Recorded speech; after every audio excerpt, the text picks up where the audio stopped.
everyone to our 31 Days of Halloween series. I'm Steven. I'm Brittany. And we are the BS Review. We are back going through every single Halloween movie in the Halloween franchise leading up to the film. This is part of our 31 Days of Halloween where we're bringing you guys a video every day. So make sure you hit that subscribe button and stay tuned.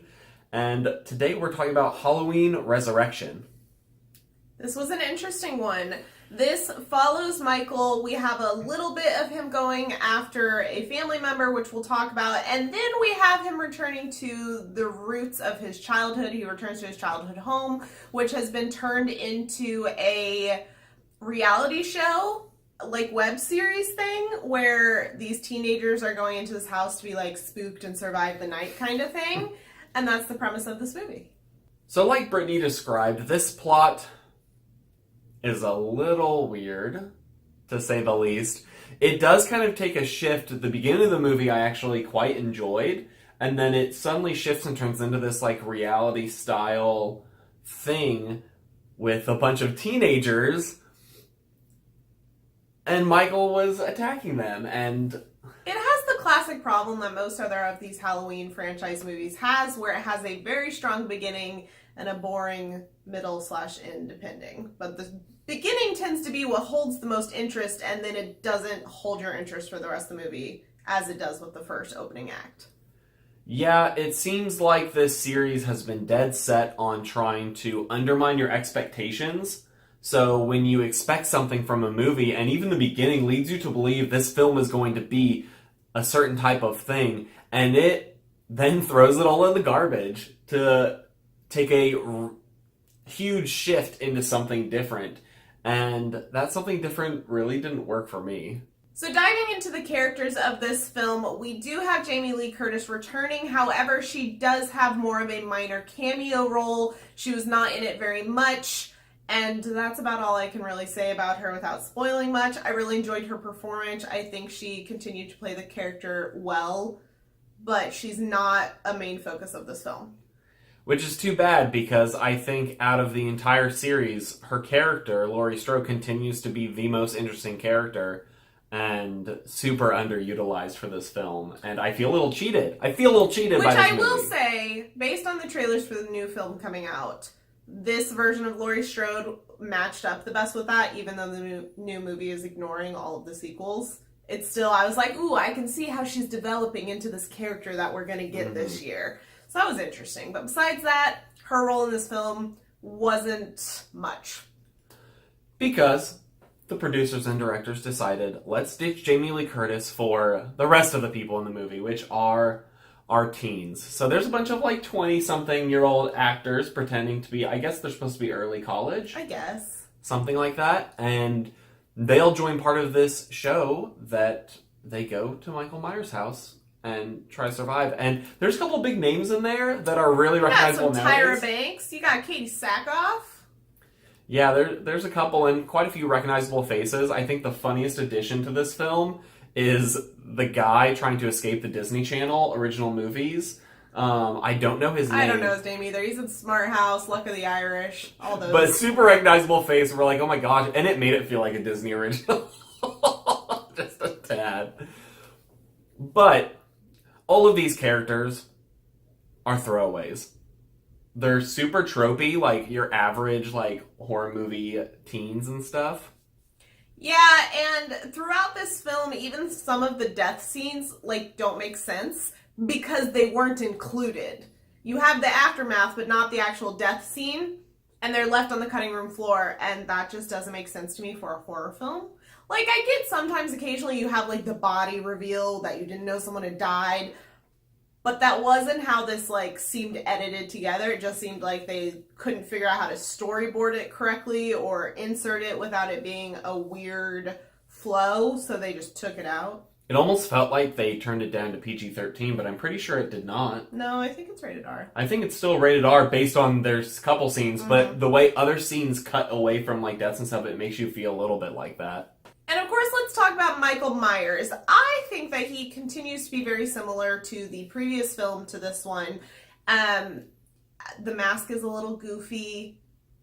His pizzazz isn't quite as strong as it used to be, in my opinion. Like, he is what he is, but there's nothing really new or exciting in my opinion very much. There's a couple of good spots where you're like, ooh, or they have a few good, like him just lurking in the background, which is like his signature. There's a few of those, but it doesn't carry the film all the way through in my opinion. And overall, I felt like he was just used as a weird, I don't know, like legend, which it was, but like, I don't know, it like toned him down strangely.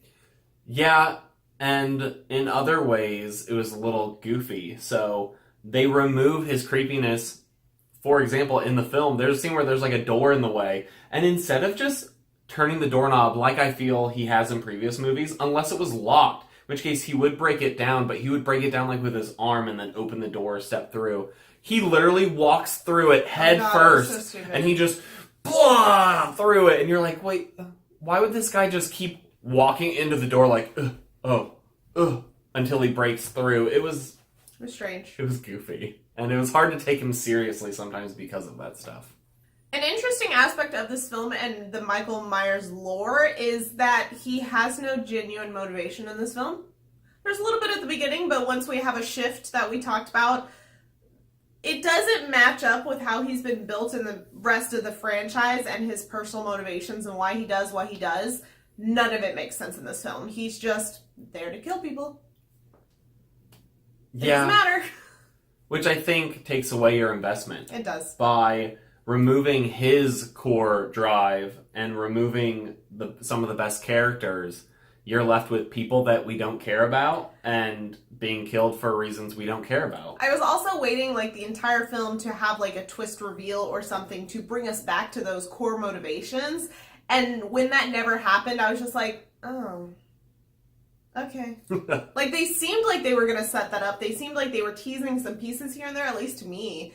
And then they just didn't do anything with it. Which I think is a good like line for the film. Because, for example, we mentioned that Busta Rhymes and Tyra Banks are in this movie, and it's kind of crazy why they're in it at all. It makes no sense. They don't add anything to the film. It's like they signed them for their name value alone so they could put it on the DVD box, but they don't do anything in this movie, and it's pointless. And the story tends to weirdly focus on them because they're like recognizable names, and it hurts the film because of it. Well, and it shoots back to them occasionally when there's a lull in the rest of the story. Like, it's just very disjointed. A huge change in this film, which I was personally not a fan of, is the genre shift. This is no longer a pure horror movie. This is a horror comedy, or comedy horror. Like, it's actually, like, marketed as that.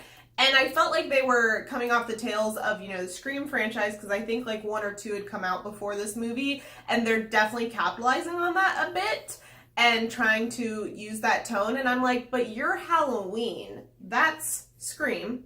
It's different. And it was just very strange to have this tonal shift and have this all of a sudden like humor aspect to it that just cheapened the whole thing. This definitely feels like the least Halloween movie of this franchise. It feels the most out of place out of all of them, except for maybe the second one, just because it's not Michael Myers. But the tone of the second one at least matched the rest of the series, whereas this one does not at all. And it's one of those things where they try to do something different, and for me personally, it fell flat.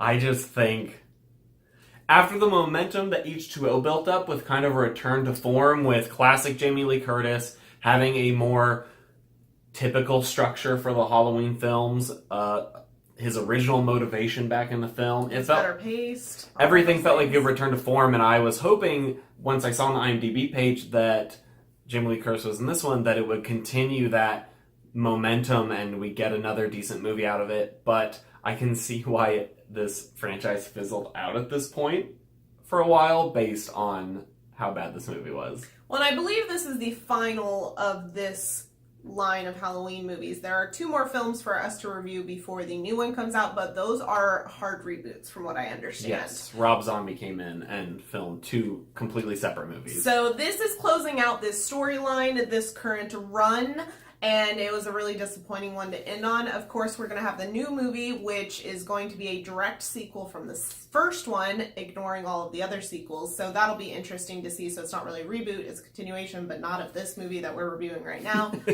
It's a mess, but this is closing out this certain Michael Myers storyline and what they've built along the way. So it'll be interesting to see how the reboots go. I think now that we've reached the end of like the original run of 6 films before we hit reboot and then the last one, it's just, we were talking about this after watching this movie. It's disappointing that they struggled so much with continuity, because you'd think it would have been easier in this run, especially with the original actors and actresses, especially with like Dr. Loomis in most of these. You would be able to tie together like a coherent storyline, but even this one, they reference the fact that movies 3 through 4 before H2O never happened. So all that stuff it's not that it never happened. I think it's just that it's like not on record or something. I don't know. It's confusing.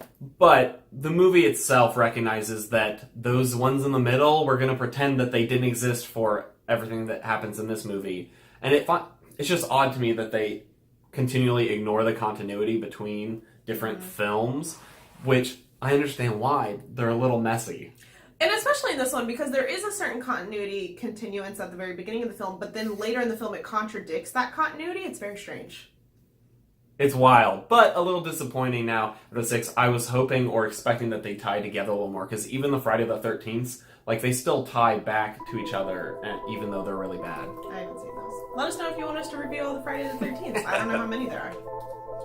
If you like this video, please give it a thumbs up. If you're enjoying our 31 Days of Halloween BS Spooktober extravaganza, we have a lot more videos coming for you this month. Please subscribe if you're looking forward to those and want to see them when they come out. And if you want to see any of our pre-existing videos, you can click right over there. And we'll see you tomorrow in our next BS Spooktober video.